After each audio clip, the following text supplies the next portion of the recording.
We've been around since 1996. Came out of a project called the Toronto Activist Media Collective, I believe, in '95. And we kind of evolved at a time where there wasn't a lot out there in the ecosystem, particularly in terms of software tools. Or I've heard a couple of folks are connecting to in the sense of content delivery. And definitely what a lot of people were doing back then was email, largely. We did a lot of listservs. We did web space for people. So in a sense, we're GeoCities of sorts, or something like that. Another thing that we focused on was security and self-hosting. So everyone who was involved with the organization was actually technically a member of the organization. So if you had an email account with us, you were part of the organization. If you had web space, you were part of the organization. And the goal of what we did was to actually teach people to take control of things for themselves instead of relying on a provider.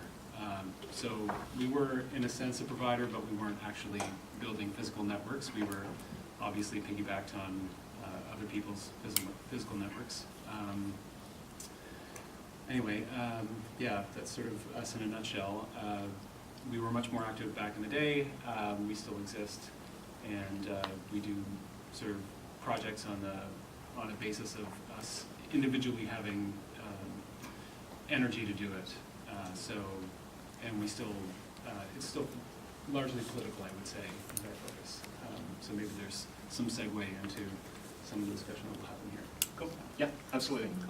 So the way this format will be working is we definitely invite anyone who has questions or have comments or viewpoints to kind of come up and join the discussion.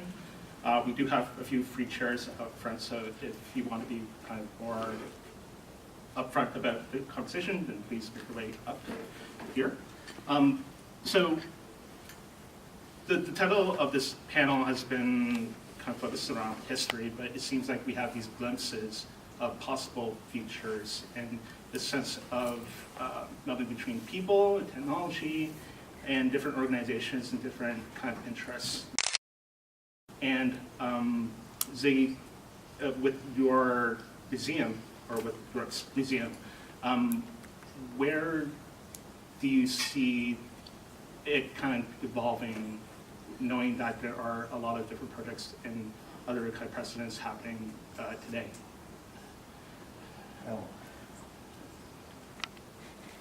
the museum is just a single institution with several volunteers and a few researchers, and of course the scope of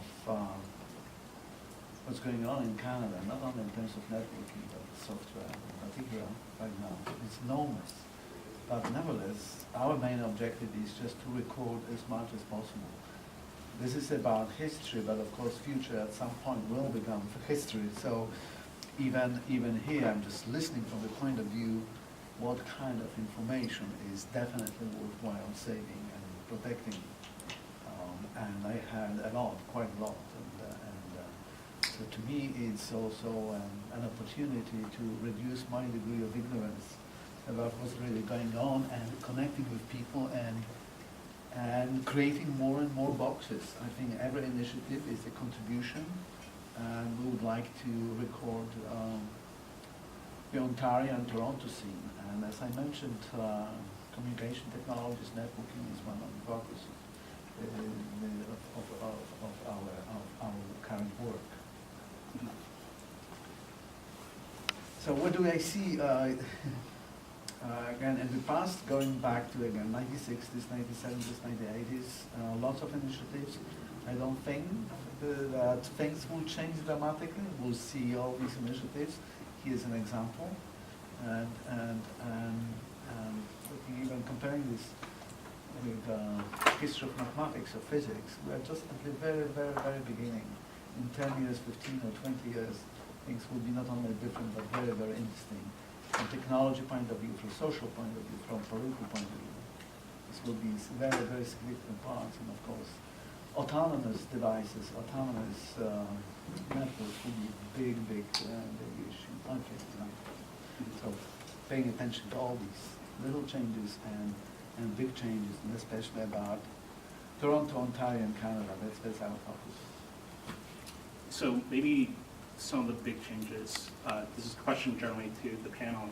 What has been some of the big shifts in either politics, social, economical conditions that has really informed some of these projects that you've presented? I can jump in if you want. So I think one of them is just the rise of commercial mobile services, right? So whereas Toronto was getting going, it wasn't really an easy alternative. Most people now have data. The markets in Canada are still not ideal, but most of us have enough data to do what. So that role for some of these projects, just to provide basic access, is not necessarily as pressing as it once was. I think the role for projects to provide people the opportunity to have more autonomy over their networking, to have more control, to take back our own data and so on is perhaps more important. Not perhaps, it is more important than it was. But that basic connectivity imperative, I think, is lower than it used to be. A huge shift that we've seen has been the difference in how people actually get onto the internet, how they use it, how they access it. Once upon a time, you got on the household PC, because there was only one, and you used the household phone line, and if you had anybody else living with you, they might pick up the phone and break your connection, and that was always, so there was contention for that resource. And that was how it was. Now, I have a computer in my right front pocket that has a 1.5 gigahertz CPU in it and a gigabyte of RAM and mobile data into the several megabytes per second, and it costs me almost nothing. So it's been a quantum shift in the way that we access, and it's really changed how people think about their internet connection. It used to be a big deal. Oh, I'm going to, wait until everybody's gone to bed to go online because I need uninterrupted use of the phone. It's not that anymore. It's, what's the Wi-Fi password here? Oh, it's on the wall. So we've really changed how we think about it. It's gone from being an event to being something that's ubiquitous, and that's going to affect how we see it, how the next generation sees it. Do you think that the next generation will see the access to data the same as we are seeing the access to clean water? You know what? The clean water was the first thing that popped into my mind when you started that sentence. Because it is exactly that. You have a kind of a commoditization and an expectation that it's just a service, it's just ubiquitous. And in the early days of dial-up internet access, when there was, I don't know if y'all remember, there was print publications that you could get from the box on the corner for free called the computer paper. And in the early days, it was, ads and articles all about which computer you should buy because it was still a big deal. The back pages were all about the various different phone numbers for the hundreds of BBSs that you could access. That changed one day. It started to be a list of all of the ISPs that you can sign up to. Now, you can't even say ISP to people, internet service provider. It goes in one ear and out the other. People say, oh, you mean Bell or Rogers? One of the most important things, a thing that has become increasingly important to people to the point where it is this commodity service, and now the CRTC is saying it's practically a right, has been reduced in choice to these two. And then you have people like TechSavvy comes along. They're a front end for Bell and Rogers. Freenet resells connections from Bell and Rogers. Everybody resells connections from Bell and Rogers. We have an illusion of choice. There is no actual choice. So the moment it stopped being a luxury and it started to be a commodity, our choice got taken away. That's a huge difference, and it's a huge problem. But I mean, Karen, that's why we're here. Sorry. Karen, it seems like you had something on the tip of your tongue. I did, thank you. I wanted to add, in terms of other big policy debates that can be brought to bear here, being thought to wear a tinfoil hat if you were concerned about Gmail or using a number of commercial social media platforms. It's common understanding now that we're under constant and mass surveillance by corporations in the state, and I think user awareness around those issues, although it may be difficult to take action and to make alternative choices to available platforms, there is widespread awareness about that surveillance.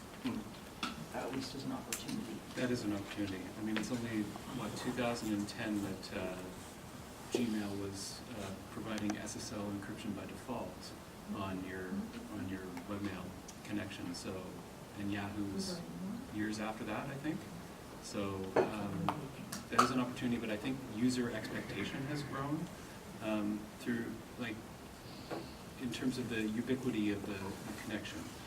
There's that sense of like, what's the Wi-Fi password here? I can't live for 5 seconds without it. There's an expectation of content, constant flow of content, and I think that makes small projects, like some people have been involved in here, suffer because people don't see why they should commit to them. It's more like, what can I get out of this? And you know, a small organization that just simply offers secure email to somebody or some other, you know, piece of the puzzle, it's not really going to be very attractive to a large number of people. Also, if anyone has saying like additional comments or viewpoints, please like raise your hand and interject. And Aaron has something to add. Yeah, two things. The Snowden